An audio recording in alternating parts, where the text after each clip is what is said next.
All right, let's dive right in. Today, we're talking about a pretty radical idea when it comes to financial freedom. What if the real secret to wealth isn't about getting a raise or a side hustle, but just about getting really, really good at saying no? We're going to follow the story of an academic who did exactly that. So let me just ask you this right off the bat. Is financial freedom really about earning more money, or could it be about wanting less stuff? It's a simple question, but it's at the absolute core of how we think about our finances. Let's dig into that. Now, the person who's going to walk us through this has a pretty unique perspective. Her name is Dr. Siddhika Tunj Khandon, and get this, she has a PhD in industrial engineering. So she doesn't just look at money emotionally, she sees it like a system, something you can actually optimize for maximum efficiency and, yeah, maximum for... Okay, so where does she start this whole financial reboot? Not with boring spreadsheets or stock market tips. Nope, she starts somewhere way more personal, with beauty standards. Let's see how changing your idea of beauty can totally change your bank account. First on the chopping block, makeup. You know, she found herself stuck in this awful loop. She was using makeup to hide her acne, but surprise, surprise, the makeup was actually making the acne worse. It got to a point where just the thought of putting on her face was keeping her from going out and seeing her friends. In this quote, wow, it just says it all, doesn't it? She realized that connecting with people she cared about was way more important than hiding a few blemishes. By choosing her friends over foundation, she found this whole new kind of liberation. All right, next up, nail treatments. And this one was a double whammy for her.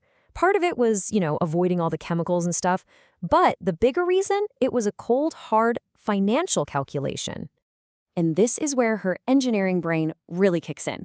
She's asking us to stop thinking about the cost of just one manicure. Instead, think about what you spend over an entire year. And what if instead of spending that money at the salon, you put that exact same cash into an investment? All of a sudden, that small weekly habit doesn't look so small anymore. It looks like a massive roadblock to building real wealth. So this idea of reframing costs goes way beyond just personal care. Now we're getting into the big stuff, what she calls the status trap. All the things we buy, not because we need them, but because of what we think they say about us.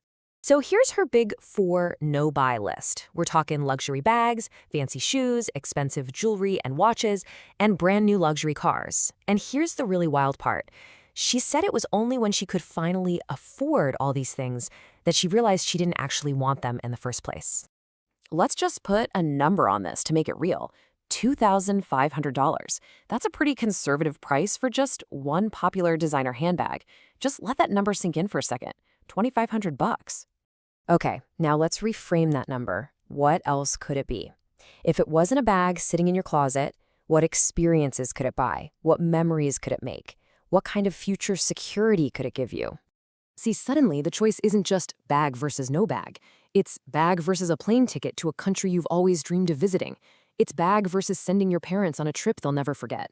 Or a bag versus a serious boost to your financial peace of mind. When you frame it like that, the choice becomes crystal clear. But it's not even just about the money. She makes this brilliant point that owning all these expensive things comes with a hidden cost, a mental one. It's actually stressful. You're worried about them getting scratched or stolen or just not using them enough. Yeah, there's actually a name for this. It's a real thing called choice overload. You think having tons of options is a good thing, but psychologically, it's draining. Imagine starting your day trying to decide between 10 different watches or 20 necklaces. It just wears you out before you've even had your coffee. I just love how she puts it.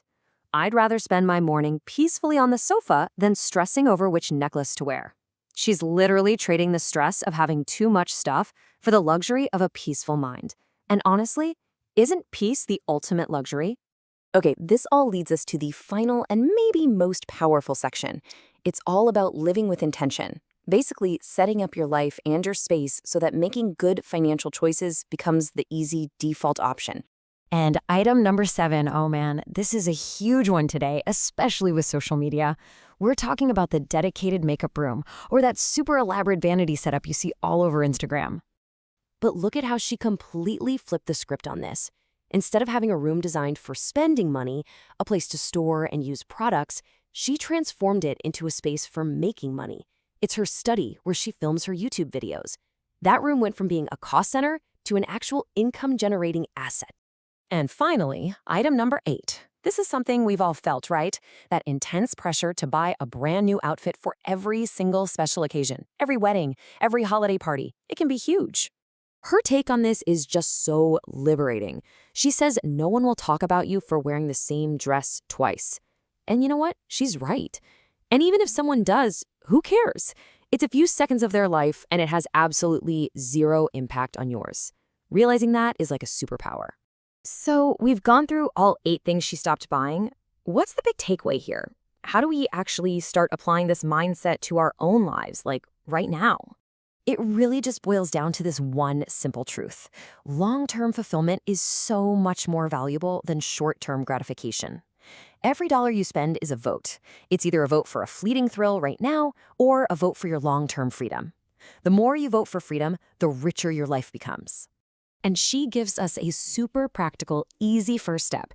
You could do this literally right now. Open up whatever online shopping cart you have going. Find one thing in there that you don't truly need and just remove it. But here's the crucial part. Take that exact amount of money and move it right away. Put it in savings, invest it, whatever.